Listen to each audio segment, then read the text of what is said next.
যদি সংস্কার সংস্কার করে আমরা এই আলোচনা দীর্ঘ থেকে দীর্ঘায়িত করতে থাকি, দীর্ঘতর করতে থাকি, তাহলে কিন্তু স্বৈরাচার, যেই স্বৈরাচারকে বাংলাদেশের মানুষ, সকল মানুষ, দল মত নির্বিশেষে, শ্রেণী পেশা নির্বিশেষে সকল মানুষ একত্রিত হয়ে এই দেশ থেকে বিতাড়িত করে দিয়েছে, যদি নির্বাচন প্রক্রিয়া দেরি হয়, যদি সংস্কার আলাপ আলোচনা দীর্ঘায়িত হয়, তাহলে সেই স্বৈরাচার সুযোগ পেয়ে যাবে আবার দেশের মানুষের কাঁধে চেপে বসার।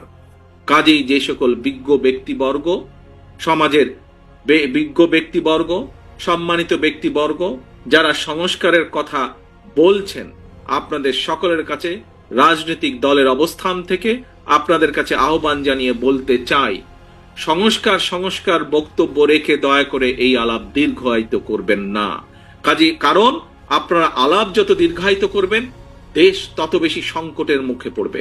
আপনারা সংস্কার আলাপ যত দীর্ঘায়িত করবেন, দেশে তত ষড়যন্ত্রকারীরা ষড়যন্ত্র করার সুযোগ পাবে।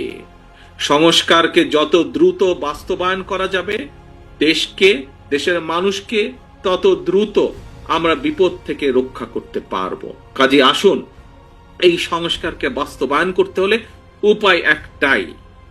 যেই সংস্কার প্রস্তাব বিএনপি দিয়েছে, যেই সংস্কার প্রস্তাব অন্তর্বর্তীকালীন সরকারের কমিশনগুলো তৈরি করে দিয়েছে, যেটাই হোক না কেন, এই সংস্কারকে যদি বাস্তবায়ন করতে হয়, নির্বাচন ছাড়া আর কোনো রাস্তা নাই। একটি পথ, নির্বাচন, জনগণের নির্বাচন এবং জনগণের নির্বাচন।